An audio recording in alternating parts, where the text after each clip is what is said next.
This government meeting is brought to you by Eastworks and our local cable subscribers.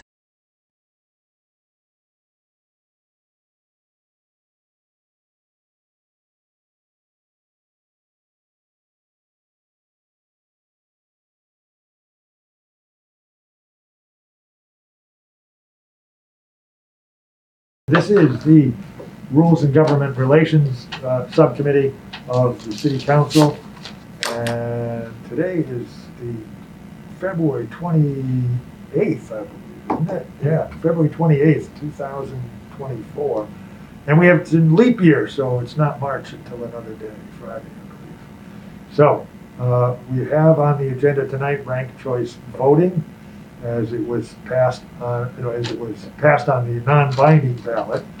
But before we get to that, I'd like to open up to public speak. If any members of the audience would care to address the council, feel free to speak upwards of 3 minutes. If you would. If you would first, for the record, give us your name and address. That would be helpful. I'm Deb Friedman. I live at 9 Chapman Avenue. Thank you. I have a very brief thing to say about, which I know you're not talking tonight, about the proposed resolution. And I'm just going to read what I have here. I was very glad to learn that City Council may soon be voting on a resolution calling for a ceasefire in Gaza. Thank you. Israel's ongoing bombing and siege of Gaza since October 7th is very disturbing, including as it has so many attacks on innocent civilians and resulting deaths and displacement, all with the help of billions of U.S. tax dollars.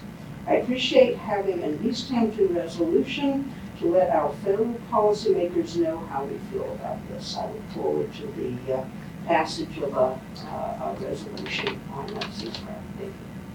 Thank you. Anyone else? You have to stand or?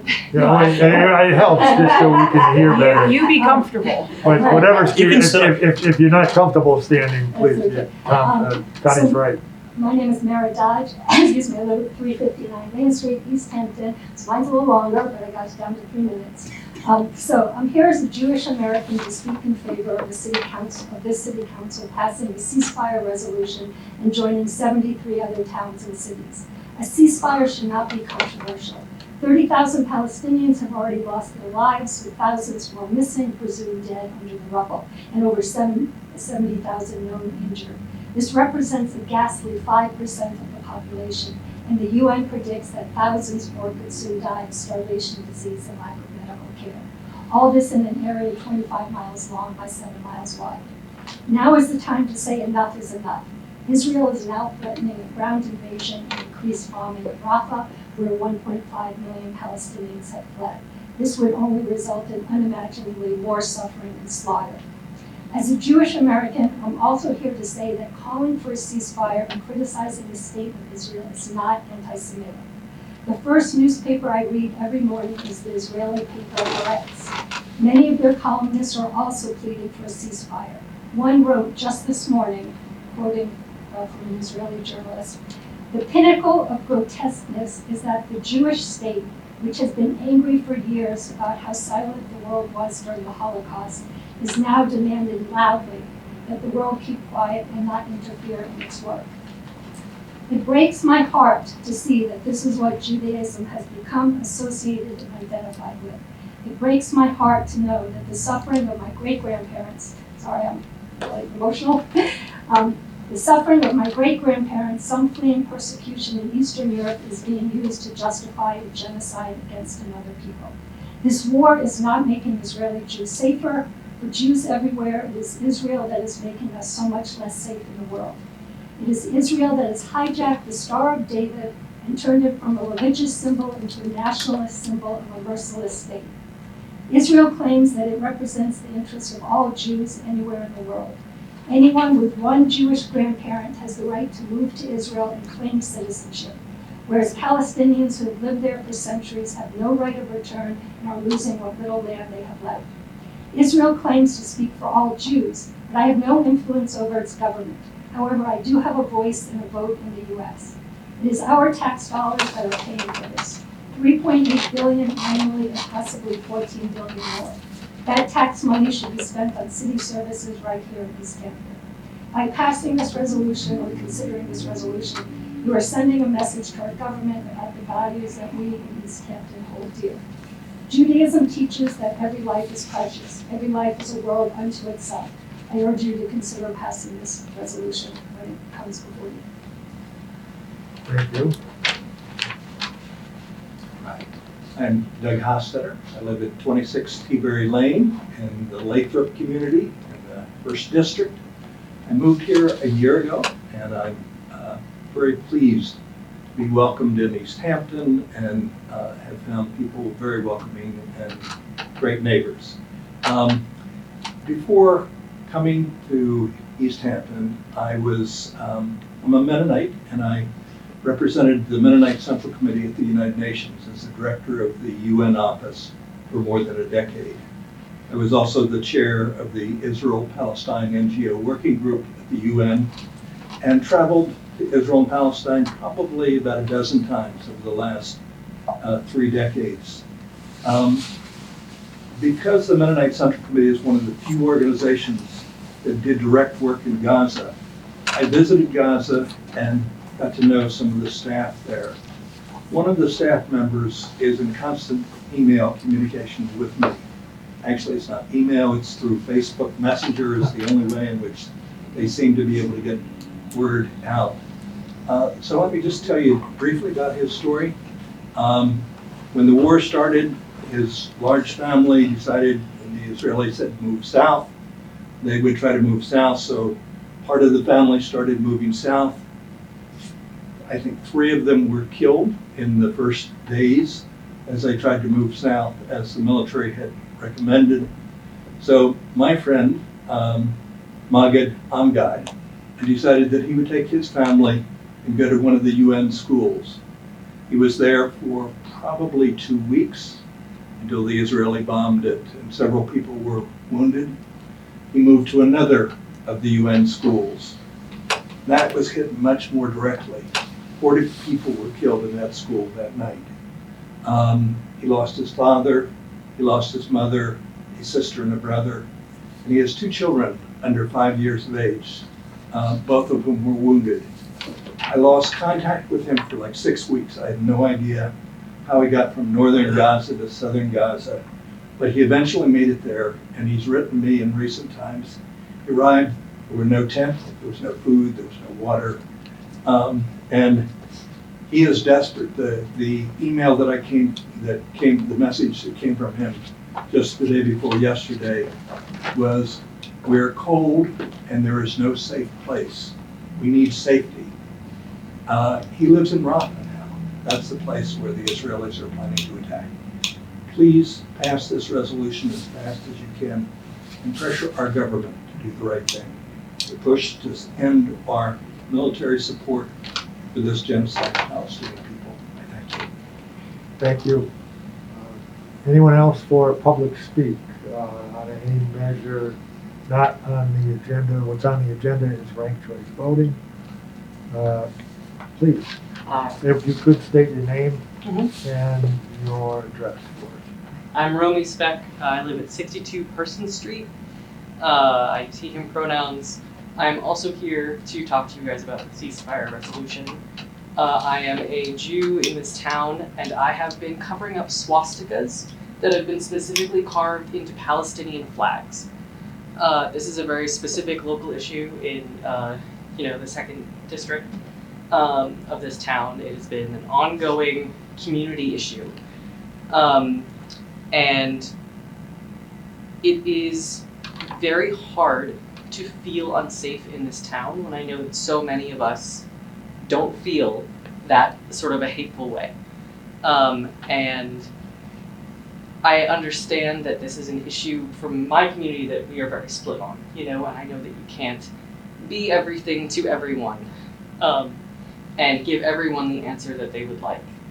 But I think it's very important to tell the people in this town of any difference, right, of any religion, that they should feel safe here, and that they should feel that the people here don't want them actually dead, you know? And I hate to say that there is a connection between Israeli, beliefs and Zionism and Nazi beliefs and Nazism, but that is very clear in the history of Israel. So when I see swastikas being carved into a Palestinian flag and I cover them up, and then the next day I come back and there is a Israeli sort of symbol menorah also carved on top of the swastika, where it had been previously covered. And then the next day it's a swastika. All done in the same sort of ways. These are the same methods being used. This is obviously the same person.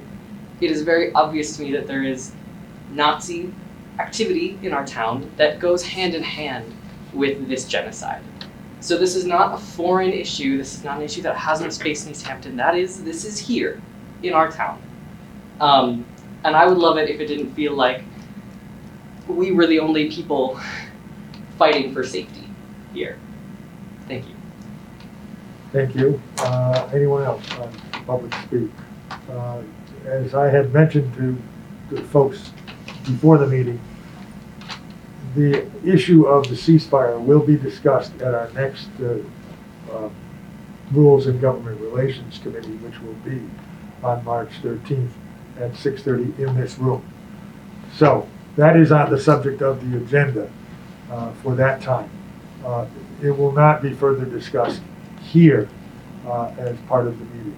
You can rest assured of that. So there'll be plenty of time for everyone to participate in what I hope is a robust and fruitful and polite discussion, as polite as one can possibly be, given the gravity of the situation. That being said, we shall, at this point, it's council practice. It is not practice to go ahead and have an introduction or a further discussion. If there was a specific question, for example, as to the location and time of the meeting, yes, we do it. We do go have a back and forth. But aside from that, we don't generally have any back and forth. So we won't be discussing the matter here. It's not on our agenda. We don't want to violate open meeting law. To do so would be, any side could say, oh, you started talking about it. So it's not that we don't view everyone's comments as important or that the issue isn't critical. All that is the case. That being said, if you'd like to leave regarding the meeting, having said what you came here to say, please feel free to do so. We're going to move on to the orders of business. But thank you all for being here. I didn't need to kick anyone out. I just wanted to offer you the opportunity. Thank you very much for coming. Thank you. Very appreciative. I actually came here to also endorse and support moving forward with this ceasefire bill, but I'm also interested in ranked choice voting. Ranked choice voting, they are, this is great. You can sit at the table. Yeah, you can sit over at the table if you care to. Probably not as formal as we normally have a meeting, but I will recognize folks from time to time, and I appreciate having that opportunity. And if there's anyone on the committee have anything to say about the subject, that's an introduction. That being said, it is my understanding that, of course, ranked choice voting had been on the ballot non-binding in November of this past year. It passed pretty much overwhelmingly, 1,700 or so to, I believe, 1,100 or so. So it was in an election year that was a municipal election. So it did have a significant turnout because there were school committee members being elected and there were councilors being elected. The mayor, however, was not on the ballot. The mayor's position tends to be the big draw municipally, and we recently went to 4 years. The reason I'm mentioning this is a lot of folks will say, oh my gosh, we have to have a ballot measure, and we may indeed have to, we're gonna be researching that, to check with legal advice as to what our procedure is.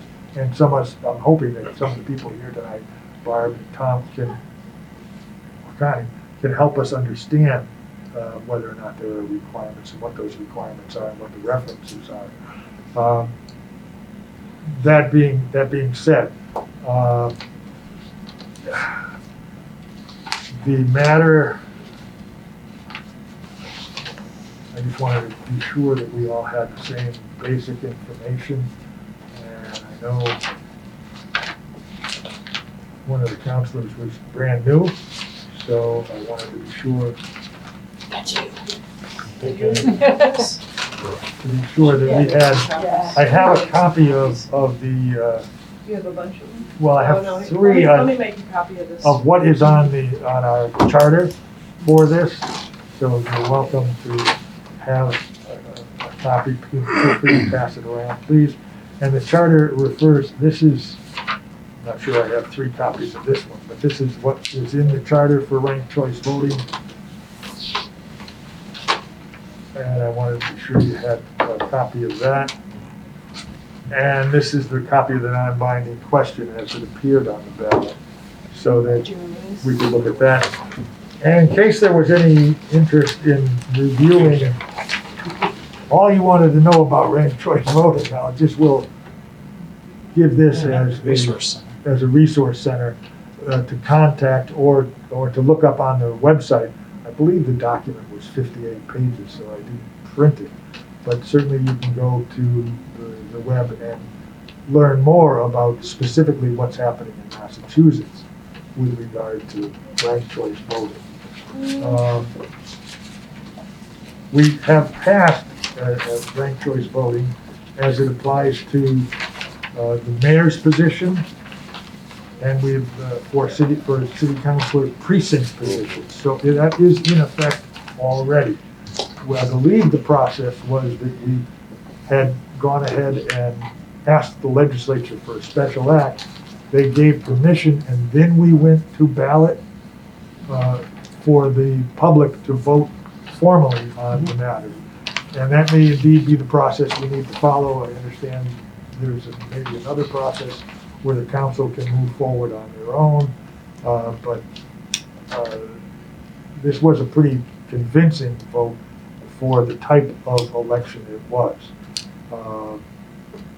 So those are things for us to consider. Our task is to review the process, find out more about it, and make whatever recommendation to the council, which may very well include either getting this on the ballot or sending it to the legislature. So that being said, I would like to open the floor to anyone who would like to speak. And I see Tom's chomping at the bit. He is our local advocate, I believe, for ranked choice voting. So please, Tom, we are all the new members of this committee. So Right. You were on rules for a term or 2, I believe, and can elucidate that. Sure. So, thank you, Councilor. Just as a quick background, and you got everything right. I can add a couple of details. Sure. In 2019, we had a charter review committee. That charter review committee ended up having a series of recommendations, but one that we pitched was ranked choice voting that I pitched. My initial proposal was that we do all the elections using ranked choice voting. But there was a thought when we were talking about some of this, there was some concern that the multi-winner elections, while the voting is exactly the same, you just vote from first to last, so it's no harder for a voter to do. That it could potentially be more difficult on the implementation side. And for that reason, it was a close vote, but I think by one vote, the choice was made to hold off on the multi-winner aspect of this, implement the single winner aspect, and then, if we wanted to do the second step later, we could.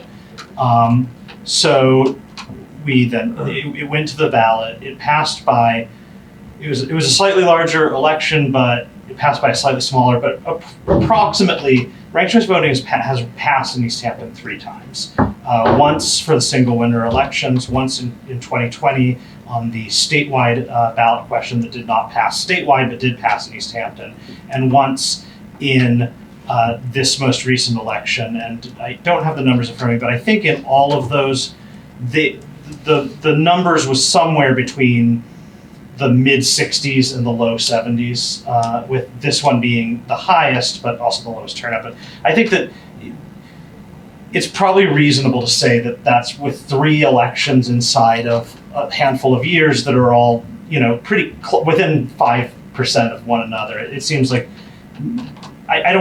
while this was a lower turnout election, I don't think that was a fluke. I think that is, if you were to pull a random share, a good random sample of Easthampton, you'd probably call it about that. We put this forward in part because when, after passing ranked choice voting in 2019, we formed a ad hoc committee of the city council to study implementation and to write a ordinance guiding how we would do ranked choice voting.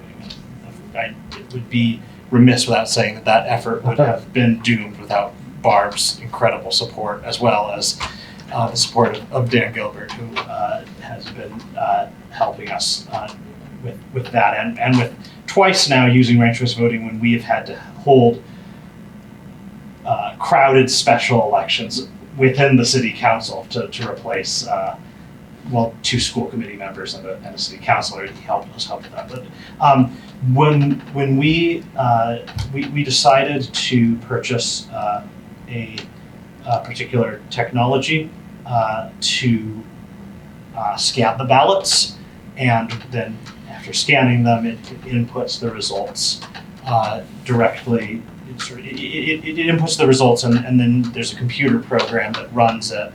So, and then from there, it'll do the math itself and delivers results. So there's a potential if there were a very large number of write-ins, you'd have to manually check those write-ins to make sure that it knows, that the computer knows who they're for. But other than that, it really is not dramatically different from what we're doing right now. We held our first successful ranked choice voting election in 2021. The current mayor won on the first ballot, but there were 2 opponents on the ballot, so people were able to rank them if they wanted. And what we found in the process of implementing it was that the software that we have right now would be able to handle a multi-choice election with no changes. So from an implementation standpoint, we have the technology. It wouldn't.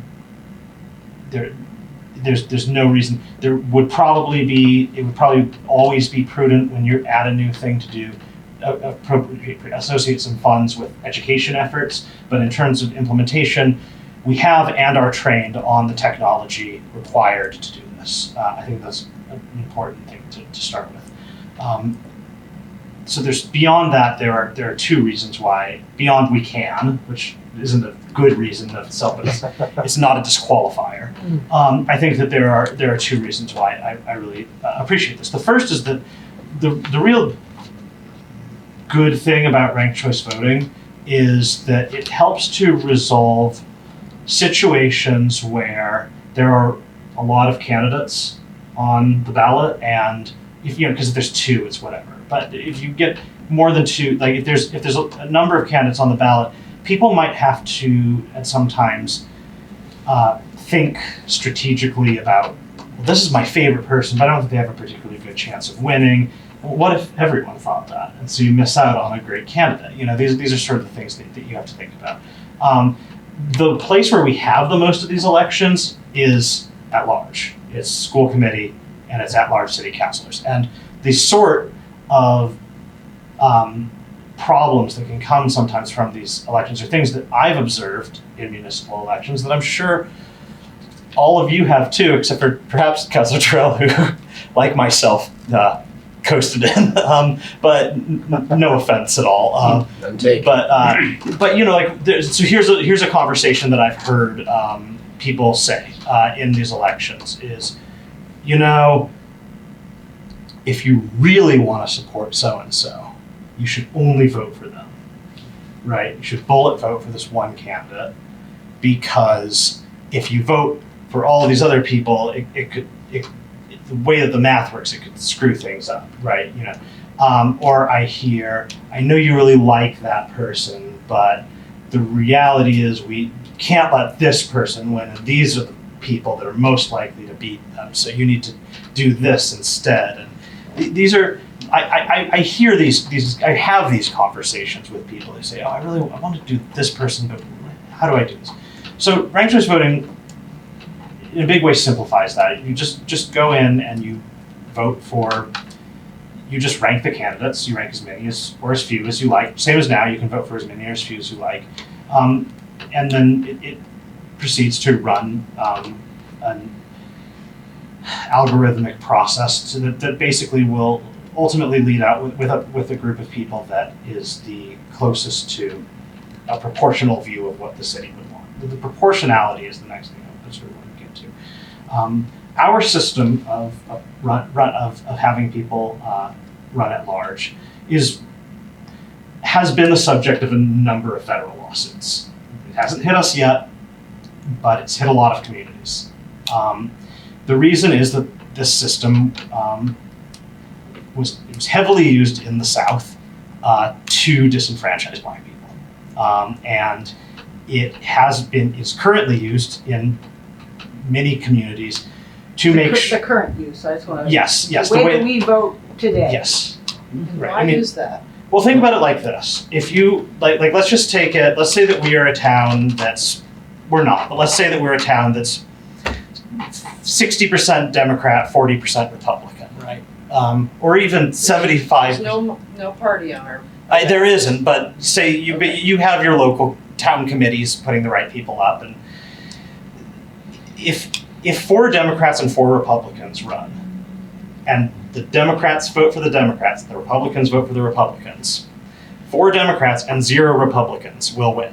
That doesn't matter if it's 90% Democrat, 10% Republican, or if it's 70% Democrat, 30% Republican, or if it's 51% Democrat, 49% Republican. That's what happened in Holyoke for years, right? Is you have a city that is majority people of color who reliably elected a slate at large of white Republicans because they'd get 51, 52% of the vote, so they claim every single one of those seats. The way the ranked choice voting works out, it does allow for the idea of some minority representation. I just want to say this, I don't want to be dramatic about this because we've been doing it for years, it hasn't been a thing. Other cities have been sued. This is becoming a more diverse community. It is also a community with a Republican population that may someday not like the idea that they often don't get any representation on our 9-person council. There have been lawsuits, the cities have lost those. I just think it's something we need to think about. But wasn't Lowell a bit? Lowell has been sued for this because Lowell had at-large 9-person slate. And so Lowell would have an all-white city council every year, despite Lowell not being a very diverse place. So you're saying there were 9 counselors, and they were all at-large counselors, and that's the way the election. Yes, and that's the way that it worked out. So, I don't know if they're 9 and 14 or whatever. But that clarifies it quite well. So I think there's like that's just some things. I know I've been just rambling for a while, so I'll wrap up. But the one thing I want to say, in terms of implementation, I have talked to Representative Carey, and I talked to the Collins Center a couple years ago when we did this, and I've done some other things. Legally, we are not required to put this on the ballot. Legally, a city can just request a legislative petition at any time. Now, in the past, on many things, on many matters, Actually, let me just back up for a second on that. When we did the charter review, the 4-year mayor term and ranked choice voting went on the ballot. But there were about 40 other changes that we didn't see as major, and we just sent those in a petition that legally is the exact same document. And they did, with the one that we did, that we wanted to put on the, with the election changes, we said in our petition, if you pass this, we'll put it on the ballot. Right, so they did that. But the point is that a legislative petition does not require a ballot question. They often want to see a ballot question when it's something that's really going to affect the way that the voters interact with the community. Slight bummer, for me anyway, we are the last community to have their ranked choice voting petition approved. The current Speaker of the House is not a fan, and there's about 7 or 8 of them right now that are all in a logjam in a committee. A group that has advocated for this in the past, Voter Choice Massachusetts, full disclosure, I'm on their board. They had a meeting Monday night. They had hired lobbyists to look into what's going on there. What they have said is that they're planning to potentially pass some of those in the next few months. They're to try and address that, but they are putting a priority on ones that have received some sort of voter plebiscite, which this has. So if any of them, if a ranked choice voting petition gets passed this year, I think we have a good chance of being the one, because we can go and say, while it was a non-binding question, I don't actually think that really, I mean, they might disagree and they might say, well, you have to put it up again, in which case, like, fine, we will. But I think that we can reasonably make a case to say, we asked the voters, shall the city do this? They said yes, we are now asking you to implement it.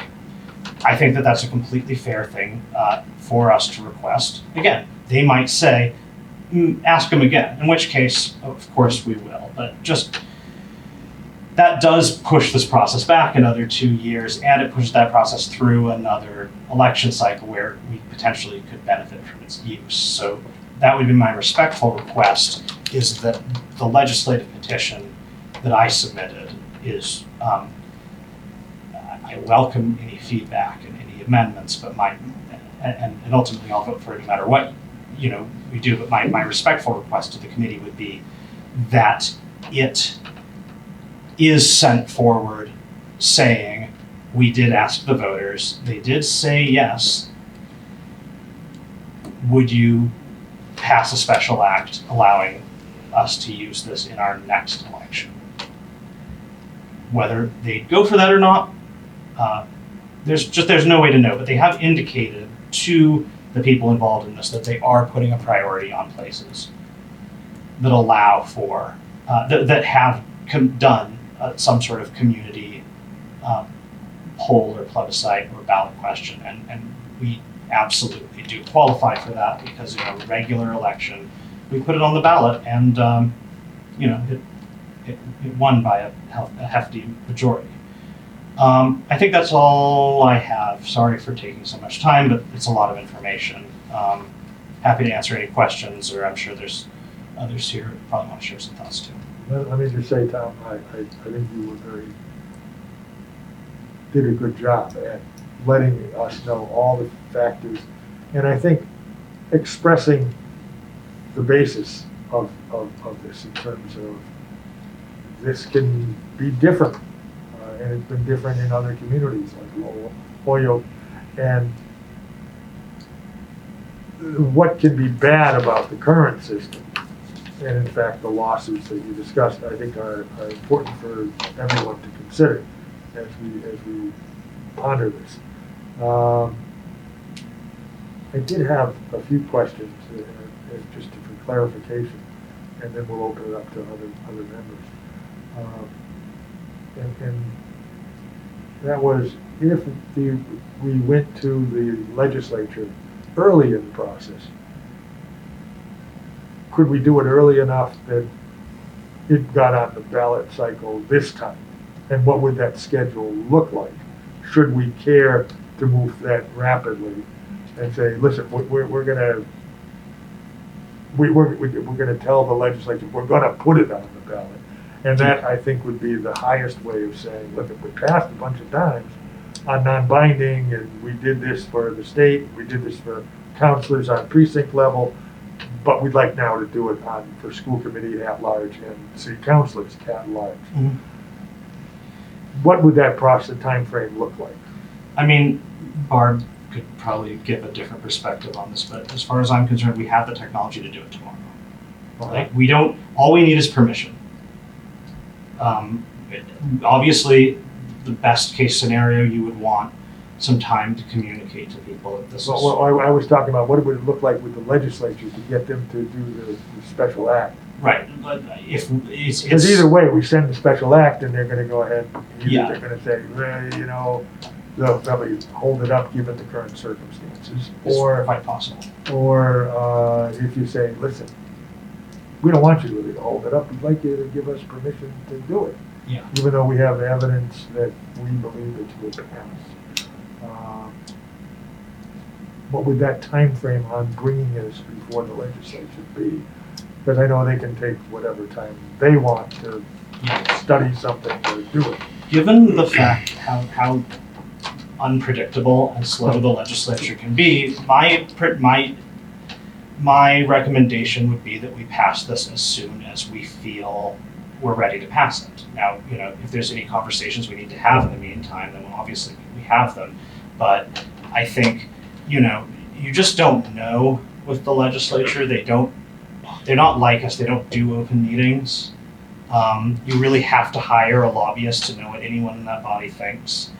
And it can be very difficult. So my thought would be, you know, if I could send it on Wednesday, I would, right? Because I suspect that there will be questions and feedback and whatever, but that would be, you know, if not then if I could send it 2 weeks later, I would, because I just think that, you know, the last time we did this, like, and that time we weren't asking to implement it, we were just asking to put it on the ballot. Right. We sent a petition in April, and we received back a passed bill saying that we could put this on the ballot, like the day before the deadline it was like September 15th or something. That is the deadline for creating the ballot. Yes, for creating the ballot. We had to meet all here in a special emergency session to vote to put it on the ballot. And that's all we did. I actually still have a picture from that meeting because it was kind of fun.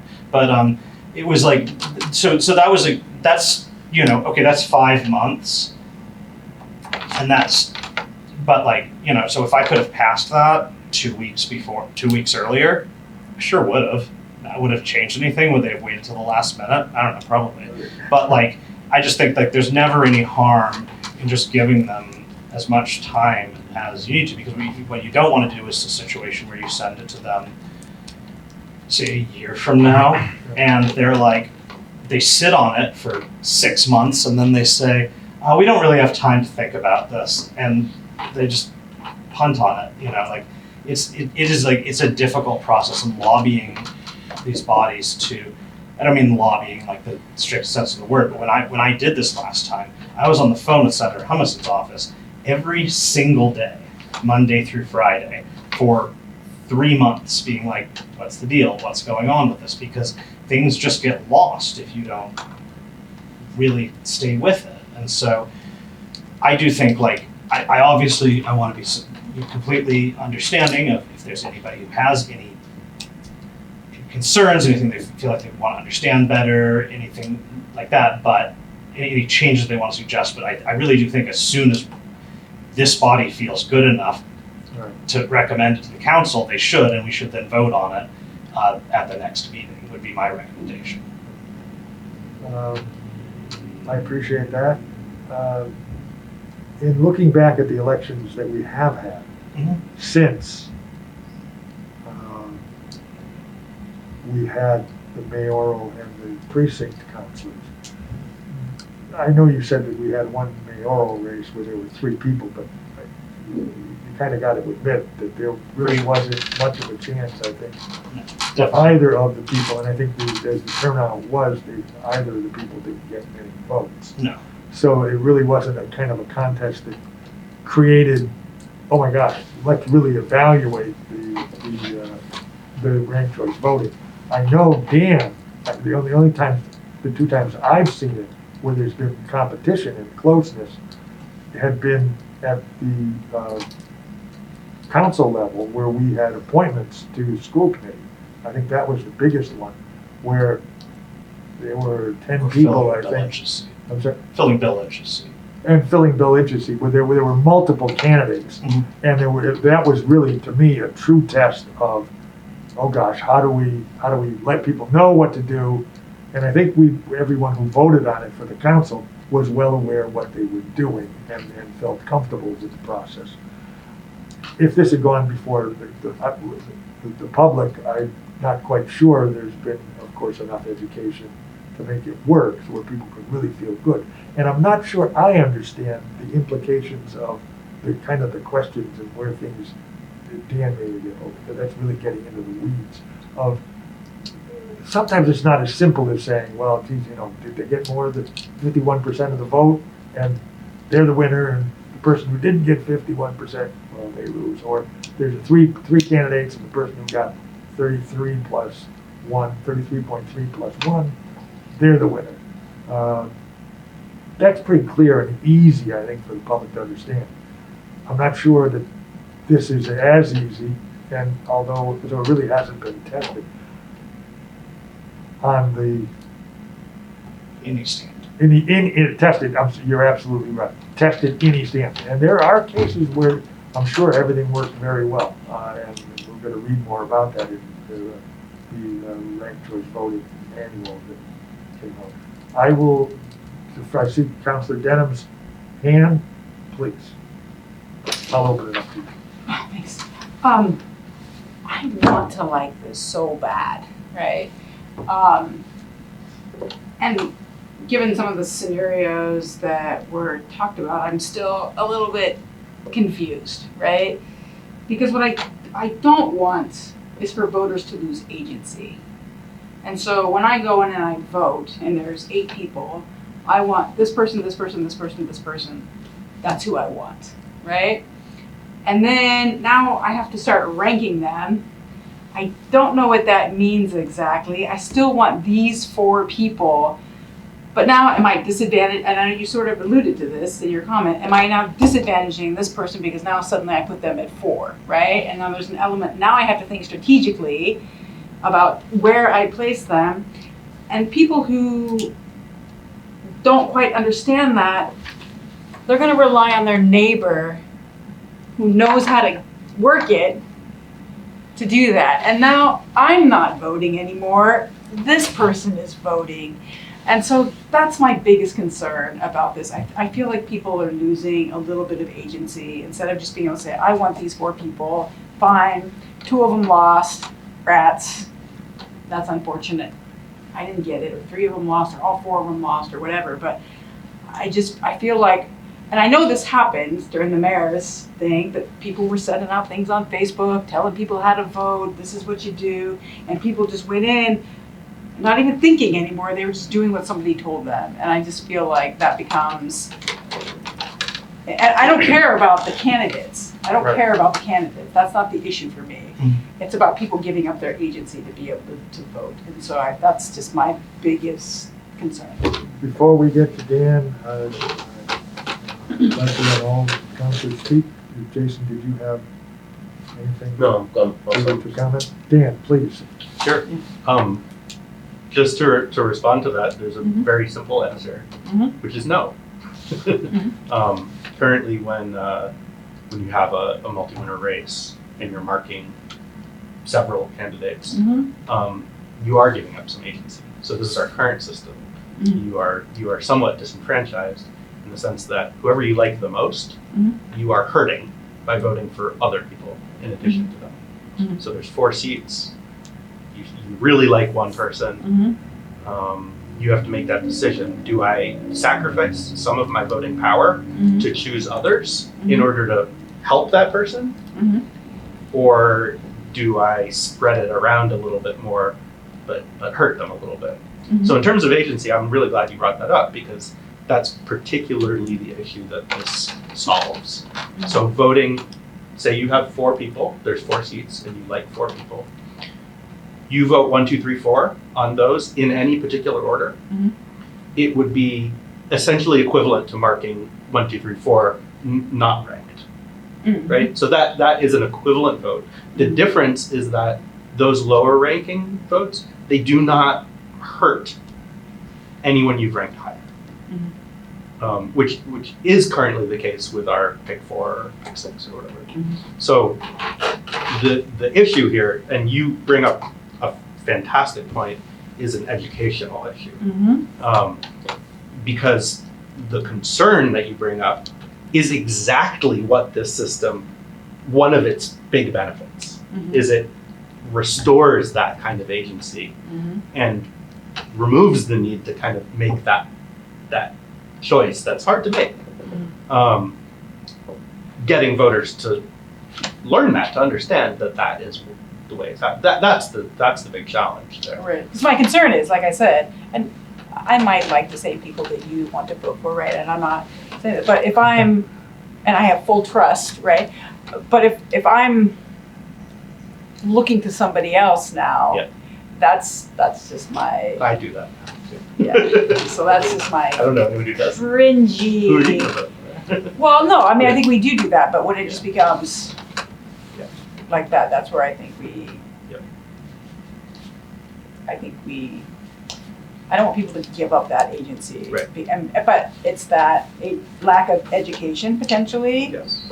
that suddenly it's like, oh, I actually don't understand this. What's going to be the most beneficial? Oh, you tell me what to do, right?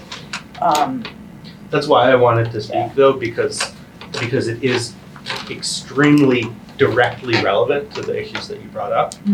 But in my mind, a little bit flipped in that our current system takes away a little bit of that voting agency, and this kind of addresses it in terms of bringing it back. Yeah. So I think if we do this, right, I think we said last time, oh, let's educate people, and I don't think there was a lot of education that went out, right? And so I think that we just need to do more of that. Go ahead. This is my- I thought you were finished then, that's Yeah, why I yeah, started to sorry. talk, but I didn't mean to cut you off. Yeah, no, I'm good. I'm still a little confused, to follow this line of thinking just for a moment. If we rank someone, if there are 8 candidates and we want this one to win, but we think, they're gonna get the most votes by everybody else, so they're gonna be number 1 most of the time. I need to put my number 1 vote to candidate number 4. I'm still not sure. 4 really isn't my number 1 candidate, but I'm thinking number 1 is my one, but they're gonna win this election cold. And it may knock 4 out. So I'm gonna put 4 as my number 1. That way, that person will always get the best chance to be in the race by being number 1. But they're really not my number 1. Right. So having multi-candidates kind of leads me to think that, well, maybe that's one of the possibilities in this situation. Can that happen? Yeah, I mean, this doesn't eliminate strategic voting entirely. There's always going to be some strategic voting. Our system currently rewards strategic voting, and the system minimizes it. The important point to think of in your example is that if you do rank that particular unfavorable candidate as number 1 in order to help them, right? And they don't do that well, right? Your vote is going to count just as much for the more popular candidates as that candidate gets eliminated. So I'm not sure I'm following. Yeah. Maybe you could it's explain much easier to explain with pictures. that. I mean, they need to get to that. But, Yeah. No, that's the best way to educate people. Barb, I saw your So, hand and I just. I think that we have to look at the voting population, which I see all the time. Oh, you do. And I don't think that there's that many people that vote strategically. You got your top 4, you just vote. I mean, I have other issues with the single winner races because I saw how people were making errors with voting, choosing a first and a second choice. They wanted one person, they voted all the way across. I mean, I don't really care.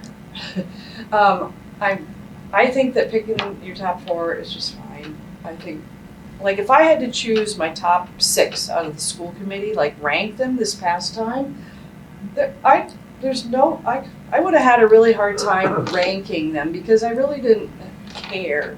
I would rather just pick the top 6 that I want.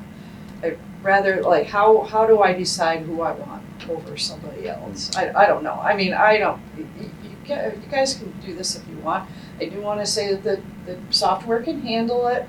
That's the software. I do always have an issue with ranked choice voting in testing. No idea how to test. I don't know how to test for a single winner ranked choice voting as opposed to a multi-winner because we test before every election. So, and if there was ever a hand count, I won't be here to deal with it, but I would just hate to think about how it would be handled because it would be very complicated with a ranked choice. I mean, it's hard enough just plain. I don't know. I mean, if you want to do it, it's okay, but I really think that the voters are going to be confused. And I mean, it's really not that hard for a voter to rank 1, 2, 3, 4, 5, 6, but I don't think that they're looking at, I'm going to vote for this person because, you know, at 4 instead of 3. They're going to just pick their top winners, I think. I can't believe how the stuff that voters do. They're you know, if you make it confusing, it's just going to be a mess.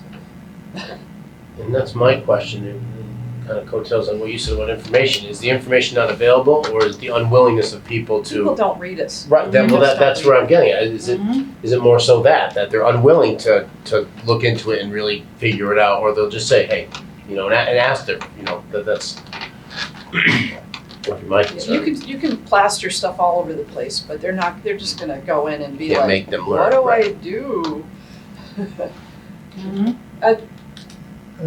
Just for the record, Barbara LeBombard has been our I've seen a lot of running elections for how many years? She won't tell us how long it's been, but it's been many years, and is really adept at understanding the Easthampton populace and how the population has changed over time, and yet observed the elections. So you're coming here and sharing with us. It weighs in my mind very heavily as to how we proceed. But you know, my mind has not been made up on this matter, so I'm wide open. I don't know how other councilors may feel, but we're having a good discussion, and I appreciate that. Dan? There's a very nice fallback to the system for people who don't understand it, and that is if there's 6 seats and you were going to vote for 6 people, and you rank those 6 people, your top ranks, and then you stop or you keep ranking, that doesn't matter. Your vote is kind of equivalent to what we would do today by just marking those 6 bubbles. And it doesn't matter what order you rank them, as long as that's your top 6. Mm-hmm. So, you know, if we're electing 2, right? 2 people to city council or 2 people to school committee or whatever. It doesn't matter. You can pick those 2, right? And one can be 1, one can be 2, the other can be 1, the other can be 2. And again, you're expressing a preference, and that is going to have an effect. But as a fallback, you're expressing just as much support for those candidates as you would be today by just marking those 2 bubbles. Mm-hmm. So the intuitive fallback there is the kind of the feature of this setup. Mm-hmm. If you're like confused and you're like, I don't know what the order is, but you pick an order, you are as enfranchised as you would be under our current multi-choice system. I just wanted to point out that you had mentioned a 6 and 2. If you're picking 2, well, we're not picking 2 in this case. I know, it was just hypothetical. You know, for councilors and for mayor, well, for mayor we're picking 1. For councilors, we're picking 1. We're not really picking 2, and that's pretty clear. how I this all meant for works. city If- council and for school committee. But Sorry. if you're looking for At city large. council At and large. school committee at large, it's Yes. 4 candidates 4 and and 6. 6 candidates to be selected, because we have no rotating terms. That is, where terms are staggered, you go and vote for two get elected each cycle, or 3 or 4, or however many. It's 6 and it's 4, which in some ways, in my mind, complicates the matter, just because it's so many people. If we have 10 or, gosh forbid, 15 candidates, but it's great to have as many people as you can. We always say, participate in democracy. There could be 15 candidates that come out in a given election, particularly if let's say every seat were available. Then you might generate enough interest where you could get just overwhelming numbers. I hear your point about only selecting the top 6. As if there's six persons to be elected, you rank among the top 6 in your mind. I wonder if the general public gets that far in their thinking. I know for as a counselor voting, sometimes it became difficult when we were down to 4 or 5 to make this, or 6 or 7 or 8 to make the selection. Who was 8th or 9th on the list?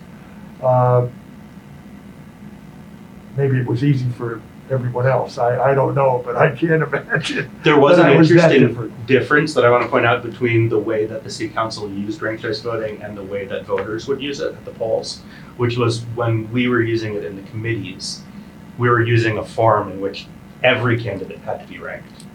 So all 8 or all 9 of them needed to be ranked. And all of our votes were public. And all of the votes were public too, yeah. So Right. How voters would use this at the polls, they can rank as many or as few as they want. So they could rank 15 or they could rank 1. They could put 1, they could bullet vote, they could put 4. And that would all be private amongst between them and themselves. It's a secret ballot. Tom, please, you've been patient in listening to everyone's thoughts here. Yeah. So I am always happy to talk about the details of rankings, but I just would appreciate a little bit of clarity from this committee because of a comment that you just made. Are you saying that, as chair, Councilor, you're considering the possibility that the voters voted for this and we don't send it to the legislature? I'm certainly, that's the purpose of bringing it to the council, is that the council then endorses one way or the other, or decides to put it onto the ballot. So the council either decides to send it to the legislature or put it on the ballot as a binding situation, where then the binding becomes, you will submit this act before the legislature. I think we could word it that way. So those are those I possibilities. think it was worded that way. I think the No, that council was for needs to non-binding. either decide if they want to put it forward or not, and if they do want to put it forward, then we start working on this. Right. It goes to the legislature, and if the legislature says it goes to the voters, then it goes to the voters. Yeah. Right, they will make that decision, right. The idea of putting it, if it goes before the voters again, then I think that the most reasonable reason for that would be that we bring it to the legislature and they say bring it to the voters. Right. The idea of, because we don't have the authority to put a binding question that would change our voting system. They can do You that. have to do it. And so Change your we did charter. as much as we can without their permission. Yeah, this is a charter change, remember. This is a To charter change, the so charter, it has to we go. couldn't be bound to submit the charter change to the legislature. You have to send it. I mean, what I'm saying is, if you wrote an act, a special act, said this is the special act, if you say yes, we will have to send this to we will send this to the legislature. Yeah, but why would you do that? like if we already have if they say no, vote on it again, you haven't met the legal requirements. That's fine, but we already have. We have a strong non-binding referendum of a smaller election pool, but Sure, but do you think Still a that it would significant be a number. dramatically different vote if we said binding on it? Like, I mean, it's just, You can't vote a binding. right, I Well, mean, You can't bind us to send it to the legislature. I mean, if you're looking just at a binding question, so, I mean, that's just pushing it. But anyway, I'm not suggesting that that's where we're going. I I'm think just you're saying at what the this point, options you are. decide, do you wanna do it? If you do, then the council puts stuff together, something, submits it as a special act, and then it comes back. But in the last one, we had language that said, send this to the, I know that's not non-binding, and we did that to hopefully get the legislature to not send it back to vote again, yeah, but. well, so, let me, there's a couple things there. That's a good point. The first thing is like, there was a timeline thing. And this timeline thing was there both ways. In the way, it could be that other people disagree with me on this. In my view, the bindingness of the question in this particular case, this might be different. You're talking about like ballot, one of the policy questions. Should your rep vote for Medicare for all or whatever? But in the case of something like this, I really feel like the reason we did that way that time was that we had an election we had an election coming up and we wanted to put this on the ballot. This time, at the point that we decided we should probably do this, it would not have really been possible to go through a months-long legislative process to put it on the ballot. Otherwise, I would have suggested we do it that way. So what we could have done in that time was to put it on the ballot as a non-binding question, because we have the ability to do that whenever we want, and then to send it to the legislature, and that would and to sort of see like would they respect that plebiscite, which I think they should. I just want to make that very clear. I think that the voters, I mean, if you could I see that for a second? What the question says is, do you approve of the city of Easthampton using ranked choice voting for multi-winner city races? That's what's messed me up. Which include elections for at-large city councilor and school committee members. Multi-winner ranked choice voting is a voting system where voters blah blah blah, and then at the verses, if successful, the city council will explore petitioning the Massachusetts state legislature for a special act to amend the city charter to use ranked choice voting for multi-winner races. So, in other words, the way that I'm reading that, and you could get sort of legalistic and precise about it if you wanted, but the way that I'm reading that is that the voters in that election voted overwhelmingly for us to petition the legislature, for us to explore petitioning the legislature. They wanted us to do that. They wanted us to explore doing that. Now, I mean, I guess we could say, well, you want us to explore it, but I want to make sure, like, that's the thing. For what I'm saying, they said, go send this thing. So if I were to say to the legislature, if we're talking about this, like, if I have to put it on the ballot again, we'll put it on the ballot again. But in my opinion, the voters already said they wanted this. And they said it by a healthy margin. So that's, to me, that is relevant. Like, we can talk about this. Beyond that, the voters said that we could do it by a healthy margin, and we currently have the technology to do it. So, we can have these conversations about these things. I just think it's important to establish that. Yeah, I think you're at the point where you need to put something together. Send it to Boston. And so this is what we put together. And this is... I have a question on Yeah. this, and maybe Dan, I don't really, this seems like too much detail. This seems like what should go in the ordinance, not in the legislative petition. It seems like, well, I have this little slash, so like it should just stop right there. It could. I mean, It's more a strategy question, I think. For when we did this last time, I'm sorry, you didn't call on me.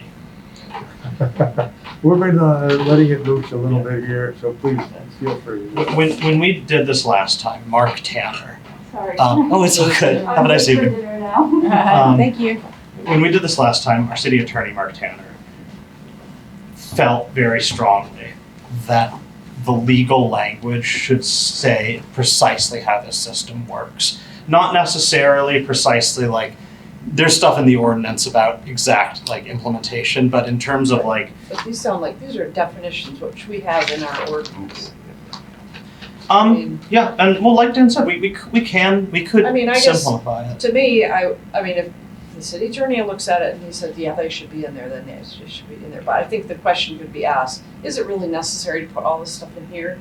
Where it should probably more properly just be, you know. If we're using the same rubric from the city attorney, then the answer is yes. This is the That's this is the way it this went is last the time. minimum viable full explanation of the counting system. The ordinance would expand on this, but this is, I did a bunch of drafts on these and I made it from feedback from Dan Perry and from Tom, as compact as possible while still sticking to that rubric from the How lawyer. was our last special act though? We didn't have all this kind of detail in the Oh, last yeah. special No, we act. do. It was huge. It was bigger No, than this. Yeah. It does. It talks very specifically about, In the special act? yes.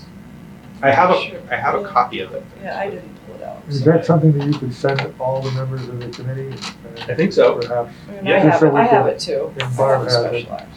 so that I could understand what that was better. It does. It goes into a considerable amount of detail. Okay, all right, well, that's So something. yeah, you're gonna to send look it to us. But the lawyer, I mean, that's an opinion. So we could, I mean, we can submit anything as a legislative petition to the It just legislature. seems like this stuff could make it more complicated once it gets to Boston. Like, I mean, it's like, are they gonna look at this and be like, I don't know, I guess I'd have to look and see what the last special act was to see if it really was, because it just says you're gonna change the definition, and then all of this stuff needs to be added to the definition of ranked choice voting, and I don't know, So Article 1(7) of the we'd have to add all this stuff to the, It's not significantly longer than it is now. then what does the charter say now? I mean, how does the charter? We don't have a copy of that here, but Okay. it's 1(7). Our current, What all we have here Yes. is 7. Yeah. Right I mean, here. it's pretty. It's Uh, as defined at 1(7). No, so this is just section 7, which talks about the use of it, but it doesn't define. This is it. how I have we the full, added I have the ranked full choice charter voting. here.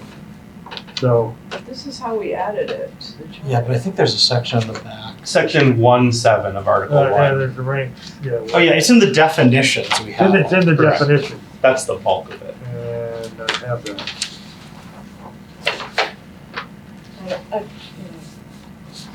This is the page on ranked choice voting. It's more of a wall of text. Yeah, this is a little bit more broken out. That's what it currently looks like. Okay, I mean, I don't know, I think this just seems like a lot of like, what does it mean?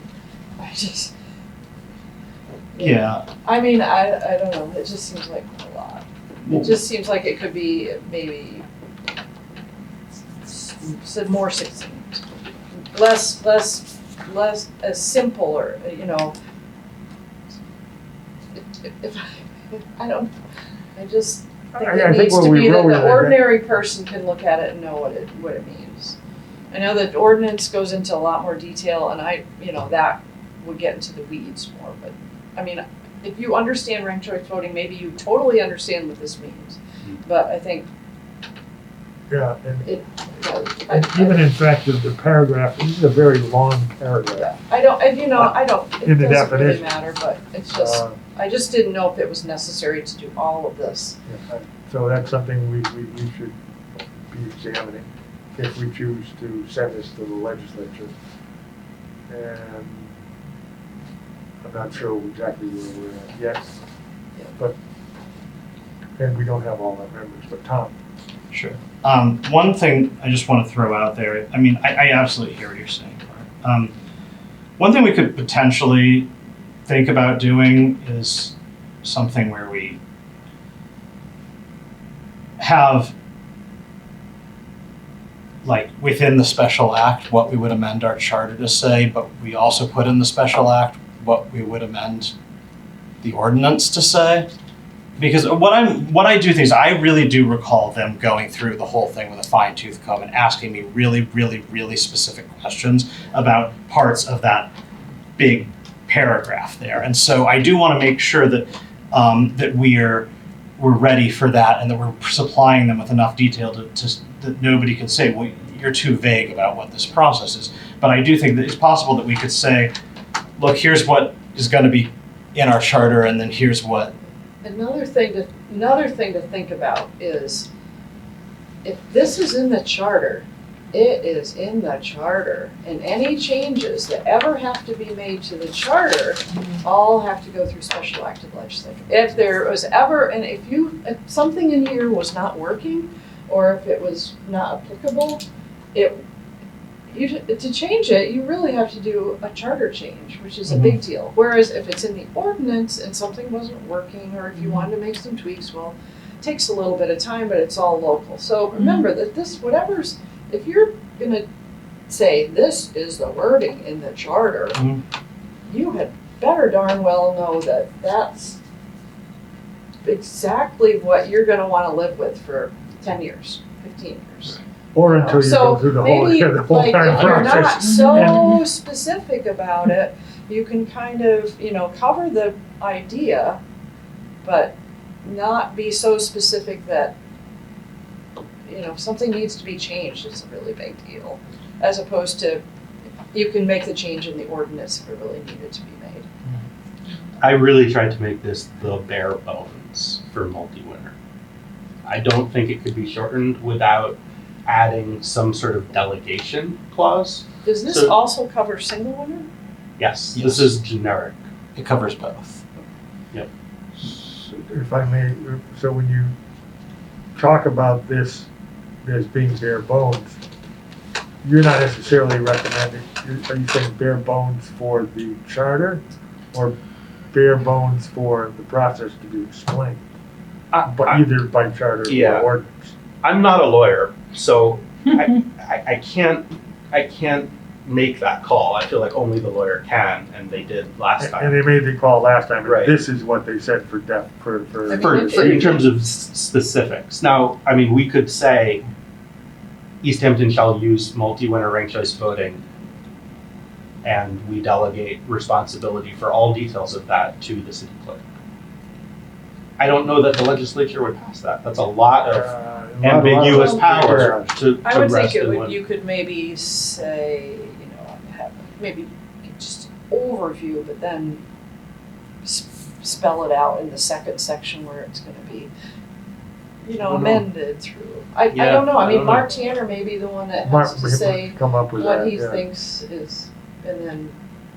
Yeah, just as Let it a quick go. aside before we get to Tom again, if I may just do one quick aside. So Mark had probably written a legal opinion on this at some point for us. And I also what the aside was, I'd love to see that opinion. So that's something that I think it behooves us to review. And which brought me to the subject of all legal opinions that the city has written, that have been written, that relate to the council, or maybe all legal opinions. I don't think we have I know Barb used to have an index of the legal opinions through, I think, 2011 or so, from the time we became a city till later. So essentially. And it's indexed and it's there and the opinions are available. I'm not sure we have access to opinions, and I just wanted to throw that out as something that I'm thinking about, and I wanted my fellow councilors Have you to asked the begin. mayor's office about that? I haven't spoken to the mayor's Okay, you office, need wanted to to talk just to them. kind of like say this to the council, and I do it as a result of having this legal opinion be something, oh geez, it'd be nice to pull it right off the floor. Oh, then this is the legal opinion. As opposed to, we gotta find the mayor and ask her, I'm sure it's in my inbox somewhere. I'm sure, from I'm sure it is. 2019. But that's an aside. Tom, you had your hand raised. I apologize. Well, I was just suggesting if if this is a sticking point right now, President Gomez isn't here, but I can reach out to him tomorrow and ask if we can just consult the city attorney about this language now, and see what he thinks about. Is this required? Is there a way that we could just like talk about these thoughts in a more compact way in the charter and then define them more precisely in an ordinance or whatever? Because for what it's worth, I want to say this in the least disrespectful way humanly possible. I really like Mark Tanner. There are respected city attorneys who have come down differently on this, right? There are definitely cities that have implemented ranked choice voting with far, far less detail than this. And my initial drafts that I worked on with Dan for single winner back in the day were certainly a lot less detailed, but that were based on successful implementations that he was like, this isn't enough. So I think, he has an opinion that these things should be extremely, extremely precise. I don't disagree with that. I think it's a fine thing to view, but I just, for what it's worth, like a big part of this is sort of just about like, well, it's going to need to get approved by him for it to go, so I just think it's important that we do consult him. The other question in my mind is how much does the mayor take part and parcel of this process? That she has to She approve. has to approve. Mm-hmm. So the mayor, in conjunction with the council, would send us. Now, is there a specific vote of the council that has a number of voters? Or is it a supermajority? Yeah, we have to send them the actual language of the whole thing, and the mayor has to approve it. If the mayor doesn't approve it, it's not going. It's not going anywhere. But my question was, in terms of supermajority, does this require 6 I or think 5 it's just a majority. to send something to the legislature to change the charter? I think it's just a majority. Okay, but that's something that we should probably find Yeah. find out. Can I just, one thing that I just want to say, like, to add to this whole mix of stuff, and Dan knows what I'm going to say, I'm sure. But while we're considering this, I'm also going to throw out there that I really think that the single winner race has to be if there's more than 2 qualified candidates. That's how it's like more than 2. I know that you're going to say about the write-in. No, that's not what I was going to say, but. But Dan, we had a discussion. We said if there was a declared write-in by the date of the last day to withdraw, then it could be a ranked choice voting race. But it was very confusing, I think, to the people in precinct 5 this past time. But there was only 2 people on the ballot, and it was ranked choice voting. People didn't understand. They were just like, it just didn't make sense. Why do we have ranked choice voting? Because, There are like, two- an example- if there are 2 people on the ballot, I can imagine everybody asking. Because of the themselves, write-in. There's 2 people, we're gonna vote for one of the, they're not considering, it Right. would be a write-in. Right, it's just like you have, in this city, if you have a preliminary election for mayor and you have 2 people running for mayor, you do not have a preliminary election. I'm If sorry, you have- point of order. This is an ordinance, and Yeah. No, it's discussing not. it, that is. No, it's in the It's- charter. Wait, are you serious? It It is. Oh, you're right. It is in the charter. Yeah, no, it is. I thought that. Okay. No, So no, it's not. point of nor- order, we As per decided section we 1, can definitely address it in the charter. it's in the charter. It is in the charter. But- We but- disagree but- on this, but but- I'm willing to fold on it if it gets it done. I think that I have a nightmare scenario that I see Well, can I where. just see the charter for a second? Okay. Yeah. If it's just ordinance, then that's good, because then we can talk about it as. What do you want to? Do you need this sheet, that one? Don't,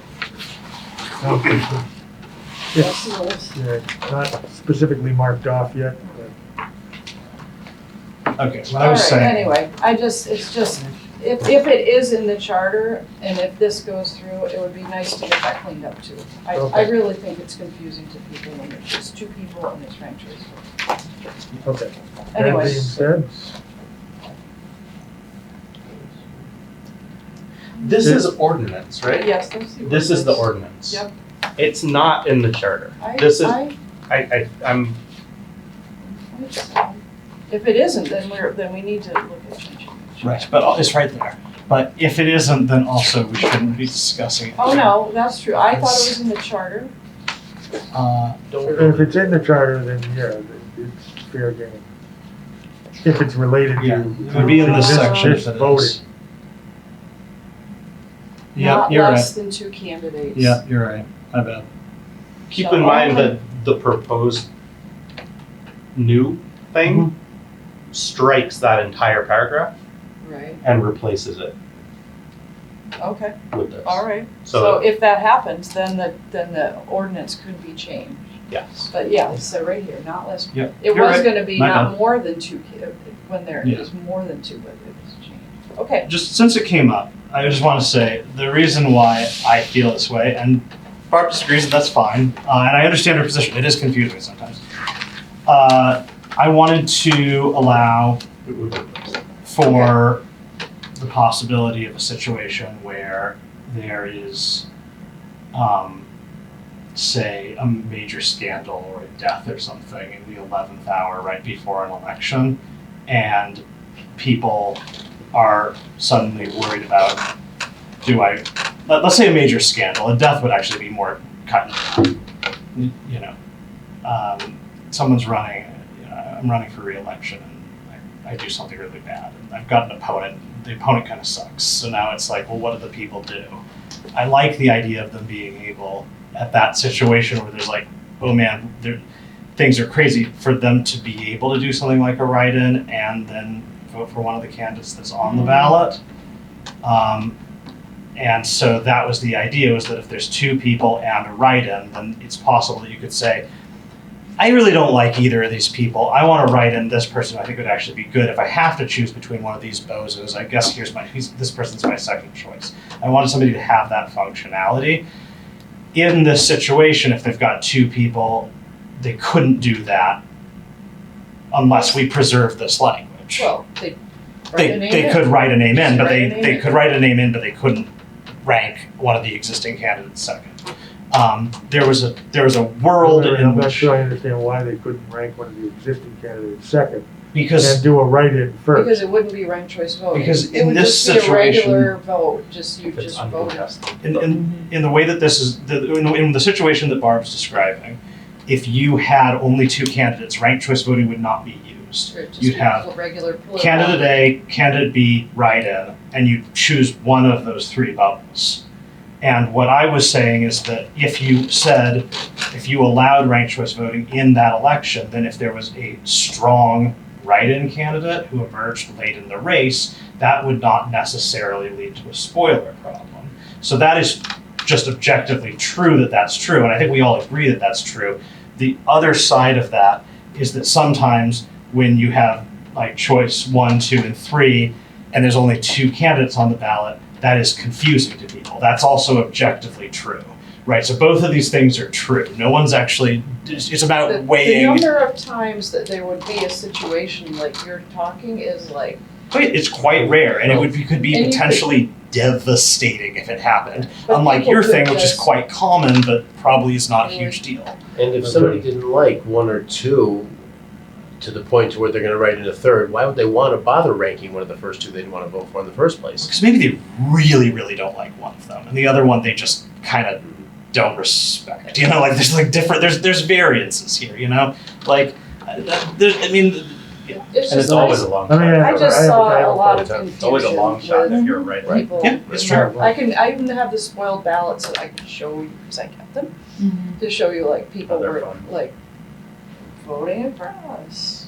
Voting, they just didn't understand, like, there's only 2 people. How do I, rank 1 and 1, 2? It's, I don't know, it just seems like, for the most part, and like a regular city election, you get them down to 2. And, you get them down to 2 and then you pick one of the 2. Yeah, and I'll just say, like, the nightmare situation I've described has never happened and may never happen. And if it ever does happen, we're going to want this here. but it might never happen. And in the meantime, it is confusing for people. So it's just a choice we're going to have to make. You know, like there's like we all agree on the facts. It's just, you know, it's. So let me ask a quick question. Please excuse me for not understanding this. Let's say there are two candidates and a write-in box, Like now. like now. The expectation is that there will be three choices, 1, 2, and 3. Or 1, 2, and 3, the write-in number 1, somebody else number 2, and somebody else number 3. Are the possibilities, and if the person wants the write-in to be in the mix, they have to rank choice the write-in as well. Yep. But if there is no write-in, they'll only rank choice 2. Or just one. Or just one. And that's what most people do at that point, is they just put the person, I mean, like. That, Yeah, it just, looking at the ballot, it just doesn't make sense. It just, like, precinct 5 just didn't make sense this year. I didn't vote in 5, so I didn't get Well, to really it was just study it. Tamara, you know, what's his, Chair, and just like, it was just looked like a regular race, but then there was the ranked choice voting. It was like, I mean, not that people, you could just vote in the first ranking one person and be done with it, but we saw a lot of spoiled ballots because people didn't know, like, they didn't understand it. It didn't make sense. So, Would that be something Anyway. you want to see, But Councilor Terrell? I'm just curious. I don't know. but truthfully, if this is gonna replace that paragraph right there, which addresses it, then this is probably, this is a conversation for later. So. It's a good conversation, and It it the new charter language Yep.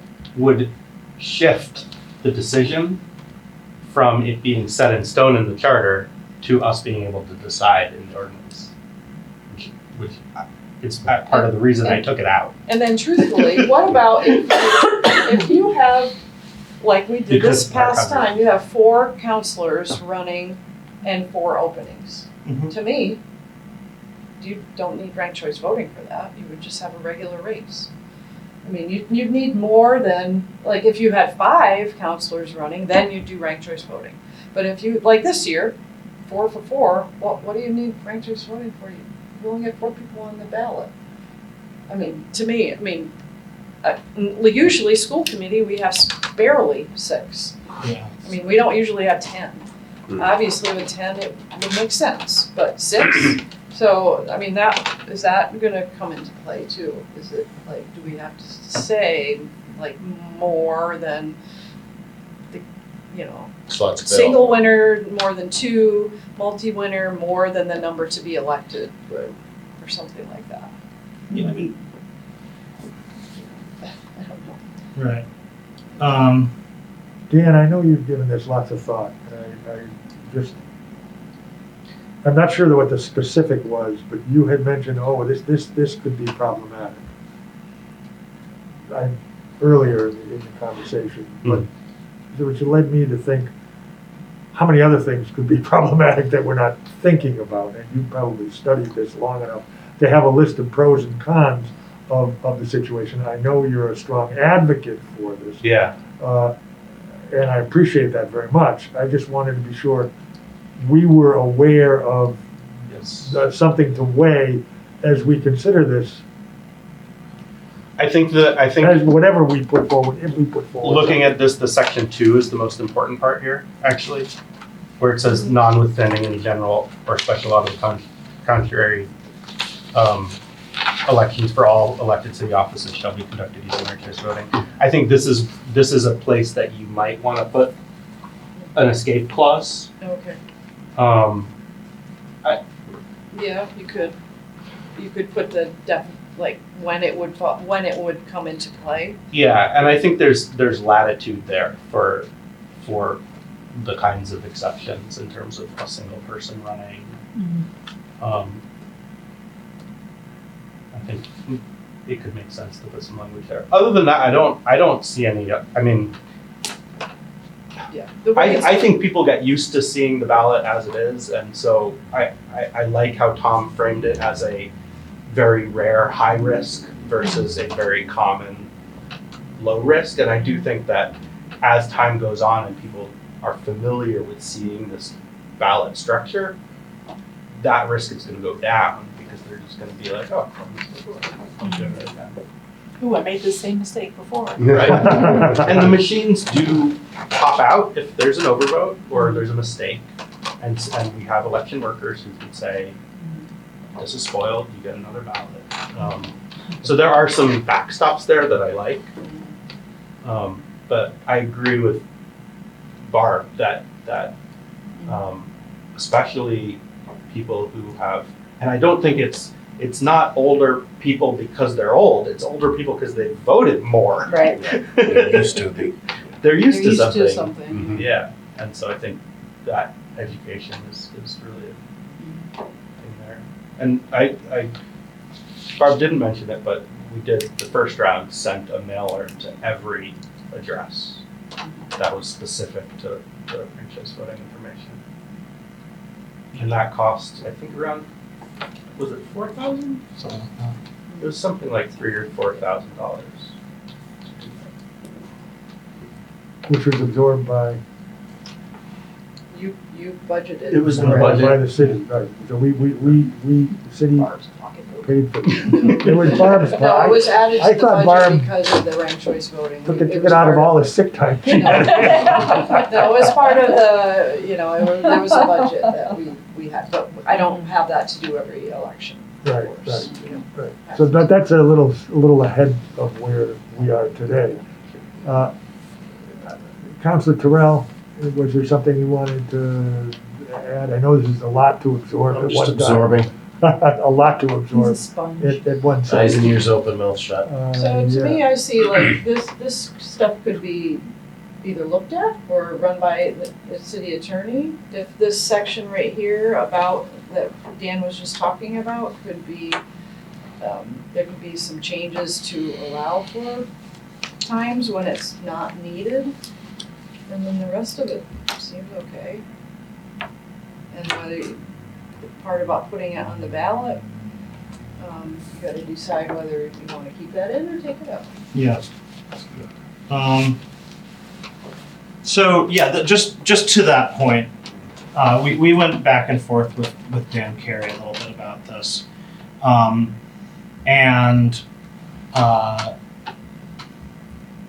I'm getting used to respectfully saying that I disagree with people, but I just need to be like, there's absolutely no disrespect here. I just Dan had one read on the situation, which is that these would be more likely to pass if we say we're going to put it on the ballot. The read that I happen, there's half a dozen communities in Eastern Mass who have sent these with that very requirement, and they've been stonewalled. So in my view, the best possible way for this to pass, and it still might not, right? Like that's the other thing. Like there's a total possibility we send this out and it just dies in committee, and maybe we send it again, and maybe there's a new speaker in a year and whatever. But like it's like we don't know. The other thing, neither here nor there, but there's a real push right now for this to be put on the municipal ballot for, I think, 2025 in Boston.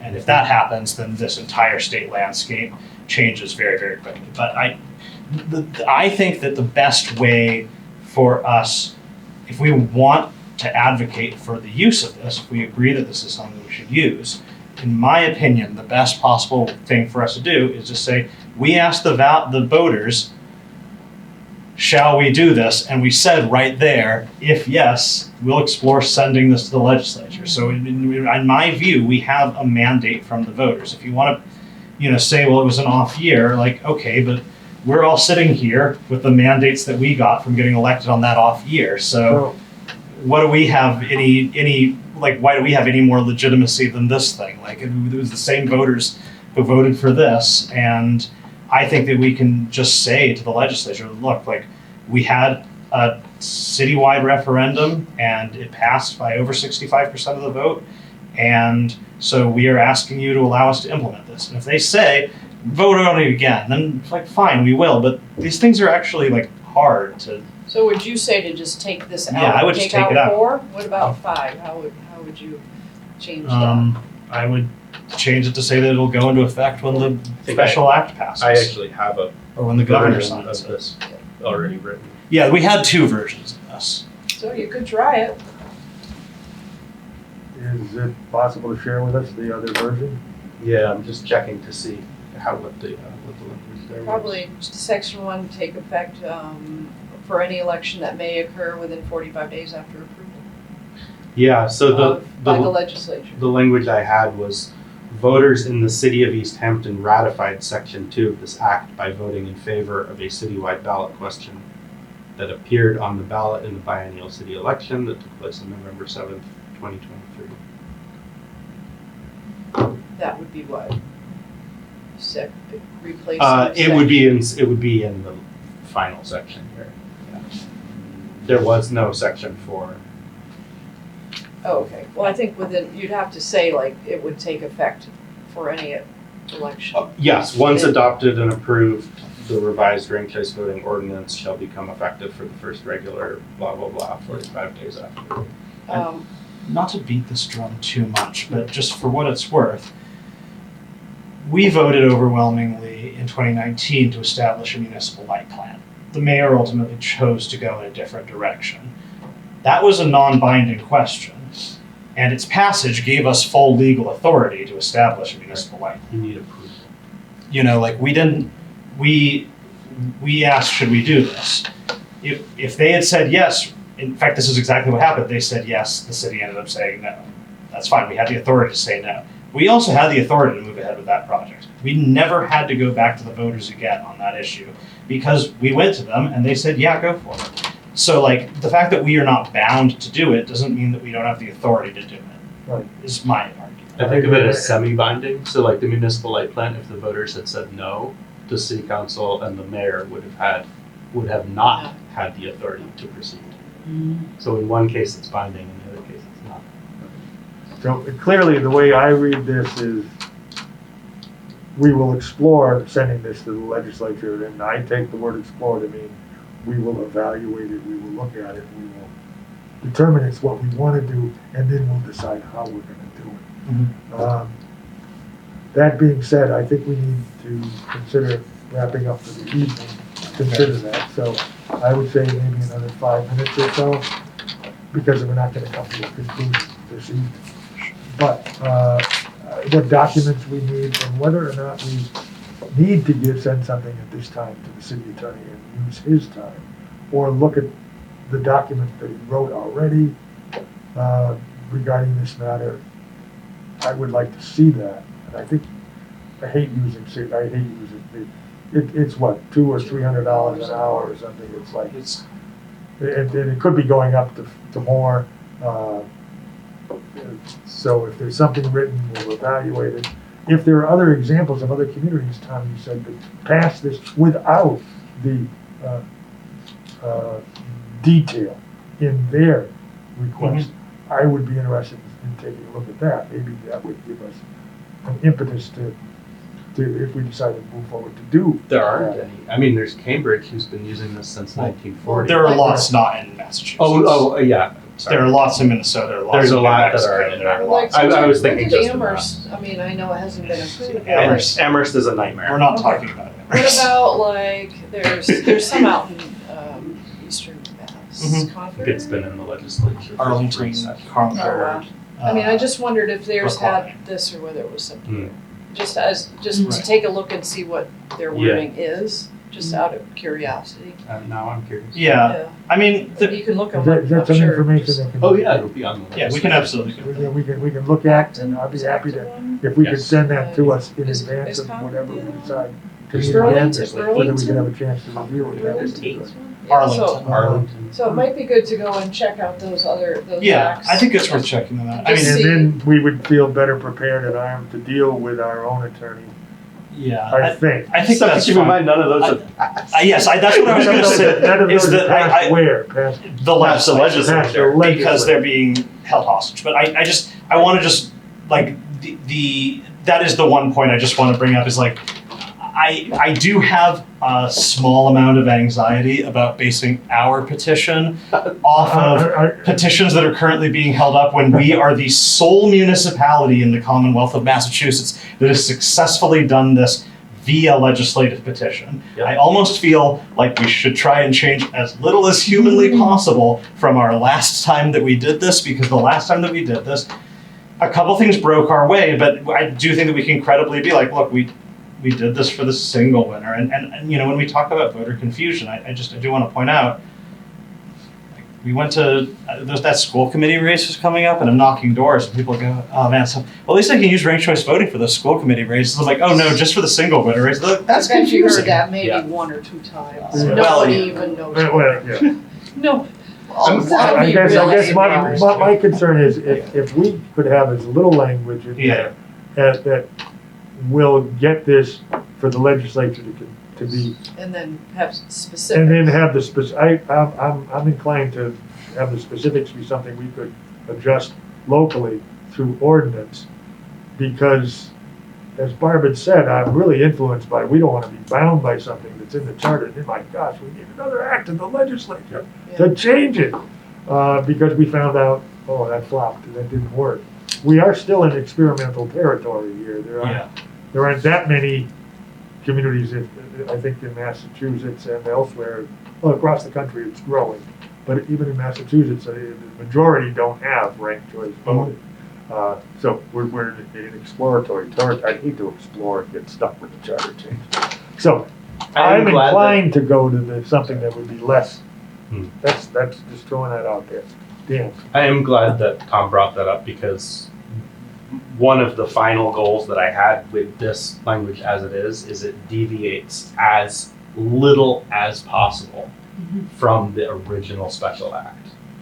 Because after talking to Dan Carey, we kind of were very much on the same page of like, it worked once, if that works, It's not broke, don't fix If it's it. not broke, don't fix it. And so a lot of this is boilerplate from the first. From the first time. And, Yeah, I see actually that. minimized and simplified in a lot of It's ways. the this. And I think what Councilor Peake said makes a lot of sense, that why base this on all these other municipalities when they're being hung up? Why not base it on what's been successful already? I mean, that makes total sense. I think I this, see this that, but is good. It's just to that. just speak to that for a second, I think that's more political than it is. I don't think That the holdup is more political. I'm guessing that it's more political than it is something that, what's in the request. Because as Tom had said, the speaker's not in favor of ranked choice voting. I would bet my So- life savings that none of those reps have read any of those special acts, but Right. like, Right. the reminder. So, You know, in any case, I we would, have a I would special love. act that still hasn't been approved. They've read the Amherst one. The one for the mayor vacancy and That's true. appointment has still not been approved. Yeah, I yeah. thought it was going somewhere. I gotta ask Dan about that. Yeah. And when was that? Like last summer?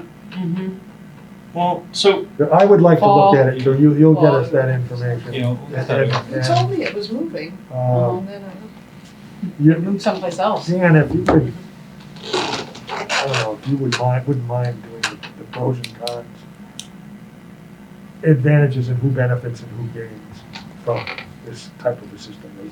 As Tom had alluded to, that there are the court cases and that minorities or those who are not in the majority, let's say, whether they be a specific minority of a recognized type of minority or the people who just happen to be at this side of town as opposed to that side of town.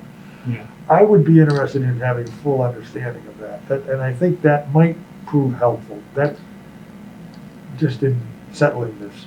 I think the concept of proportional representation, irrespective of the voting system used, Yep. is what because this voting system creates a system of proportional representation. There's other ways of creating proportional representation, but that's the kind of the concept of having a body that represents the diversity of the population, as opposed to what Tom described at the beginning, which is sort of if you have 51% in a majority, they can control the entire body. So I conceptually, I'd like to work on that conceptual part, both for ourselves and for any public who might be interested in hearing the thoughts about that, and also to explore the specific language that we might use to move forward on this before the legislature. I think our goal is, if we're gonna do something, we do it relatively soon. I don't see us having this be something we're talking about this summer. I think it's something that, you know, It should be done soon. it should be done relatively soon. And we ought to keep on that kind of a timetable. Which brings me to the question of our next meeting. Any suggestions? I know Tom would have it yesterday, I'm sure. I get that, I understand. I don't want to put this into the 13th. Yeah. Because we're going to be doing the ceasefire resolution, and I think that should really be where our heads are at. 27th. We're thinking about, is the 27th? I can keep it open. I mean, I actually sort of like that you're doing rules right after finance now. Yeah, you get to come and I'm here. I've got this evening blocked 100% out. Works for you. I never make Wednesday night plans, so it's very easy. Like, I can tell you for sure I will not have Wednesday night plans. So Yeah, and the room's available. We could put this on the agenda, plan it for the 27th, and then do we want to go back to, well, I suppose we could put, if we're talking about the agenda, maybe the agenda, that's still something we can talk about it in a meeting, or is that What? something we have to talk about outside of it? What? Scheduling an agenda, I thought we could talk about any time, and not violate open meeting Oh, yeah, law no, you if can- we're talking yeah. about scheduling. No, you can schedule. I would see it on our agenda for that date, but I'm not sure. Anyone feel strongly one way or the other? Just keep both on the mind for Yeah. the rule, the change in Rule 5E.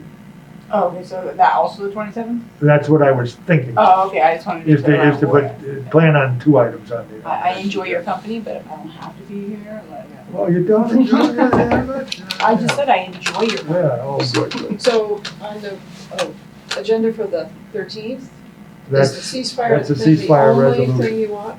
It's the only Minutes, thing. public speak, ceasefire, and that's it? Yes.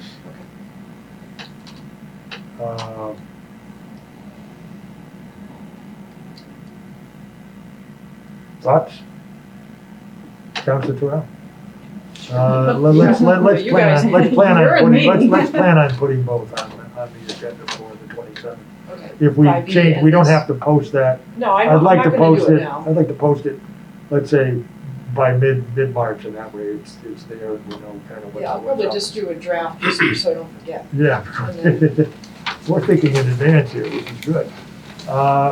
If there's no further discussion from the councilors, I know I think we've done well.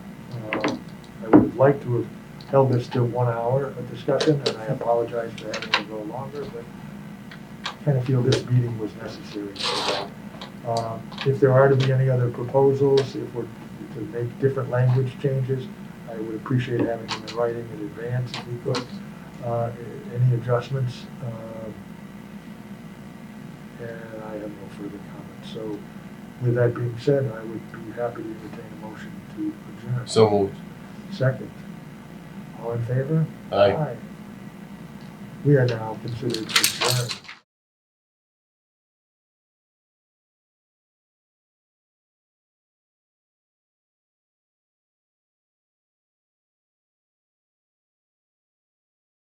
This government meeting is brought to you by Eastworks and our local cable subscribers.